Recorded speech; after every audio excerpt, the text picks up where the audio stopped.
What about for companies that sell services to small to medium-sized businesses? Well, that's the question, right? So the data, Yeah. he has the US Census data and a whole bunch of other sitting, you put in your criteria and you hit go and the server goes off for a couple hours to figure out what it has to figure out. But for those of us who have a business service, I sell accounting software. No family, no matter what, ethnic makeup is buying my product, okay? But businesses of a specific size and in specific industry segments. So for me, it's attractive if you've taken the other databases that the US. There's a lot of other information there that is available on the B2B side, but here's a good question. On the small and medium-sized business side, if you're doing consulting work or providing some type of product or service for small and medium-sized businesses, as the consultant or the giver of information to those businesses, each of those businesses also has a product or service. So your service would be to help them in some way by marrying your service with the ability to better understand and target their business. You're providing a greater value-added product than you had in the beginning because you're actually starting to understand your end client. So there's many different ways to spin this beyond a simple consumer product. And US only or US and Canada? Right now we're US. Canada should roll out pre-Christmas.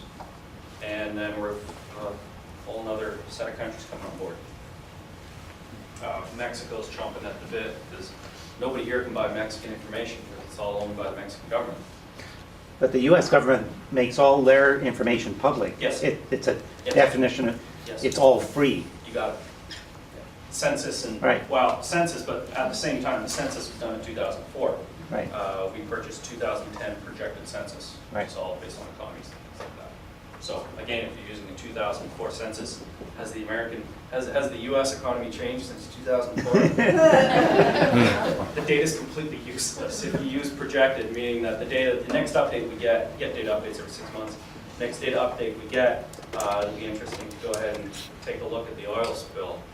Is that entire area, trust me, the same people who were splashing out for BMWs, hey, my hotel has no people in it. I guess you're not buying that BMW anymore. That's the whole point. That's amazing.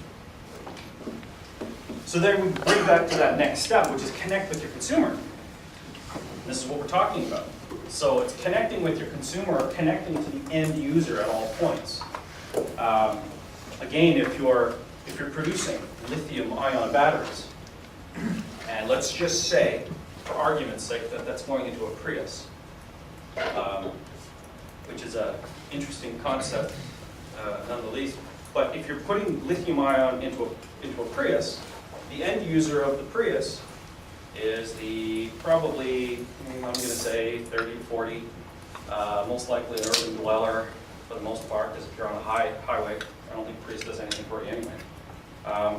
But at the same point, you have very different attitudes and what type of car did you buy previously? Did you buy a Toyota? Because then you have brand loyalty. And this is where your definition comes into play, where if I'm going to go ahead and invest $100 million in lithium-ion batteries, when I go to my client, which is Toyota, I'm going to show Toyota their business. And this is where they should be highlighting the Prius, because I know the more Prius they sell, the more batteries that I get to make. Yep. So the connection here is connecting directly to your end user through retail, independent business, distributors, and wholesalers. Now, the connection, again, is the same way that the fish, the little minnow, eats the piece of cheese on the hook. It's the same thing within all marketing, whether it's online marketing or whether it's traditional. So here we go again. But now, we're going to take a look at the business locations, the connections for our product within New York. So, zooming into New York, what we can see is the same thing we saw before, but what we're going to see is the top 100 and some, I think it's our top 100, supermarket and grocery locations in the New York area. What we can see are clusters.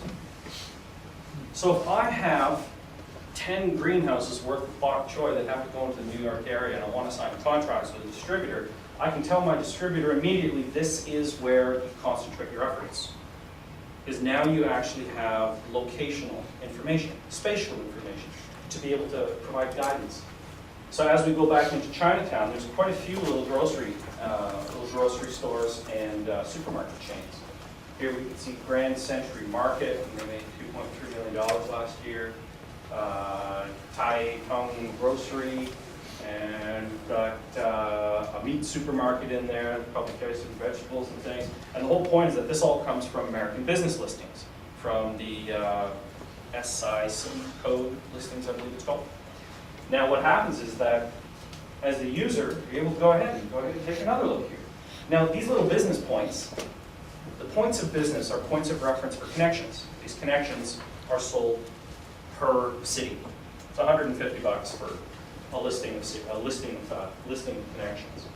So again, if you've determined that you're going into New York for your defined product or service, and that you want to find a specific channel of trade, or a trade channel, in this case it's going to be grocery, but a trade channel can be anything. It could be tourism offices, it could be any point of business. You have the ability to go in, zoom directly in and say, well actually it's that store, or it's that business, or it's that location. So the petroleum company that is looking to produce plastics, the company that they are selling their product to produces a consumer product. So for the first time ever in the history of Mexico, you're going to have a Mexico petroleum company walking into an American plastics company that creates a consumer product, and they're actually going to show them where their business is. It's all just information. So the more market information you have, the better marketing plan, the better marketing study you have. As we see going in and out of Google Earth, it's just so easy because it's visual. The visuals behind this, again, it's no surprise to me that the highest opportunity, again, is within this suburban area of Atlanta. But here are all your stores. So again, if you have sales reps, a lot of the times your reps, they just run around and they go in and out, but they have no direction. Each one of these stores is actually numbered, and the number means a rank. So these stores have the greatest opportunity. It doesn't matter how big the store is. You can have the biggest, most wonderful, expensive Whole Foods available, but if the people aren't in the area to purchase your product's never going to sell. You might as well put your product in a tiny little mom and pop grocery, because you're going to probably have more volume sold. So it actually, a lot of the times, it has nothing to do with the chain or the brand. As we go through again, we can see, zooming directly into these blue areas, you can see how it's a minefield. And that is what marketing is. It's about educated risk, and how to mitigate the educated risk. How do we reduce the risk of failure of taking any product or service and throwing it into a market?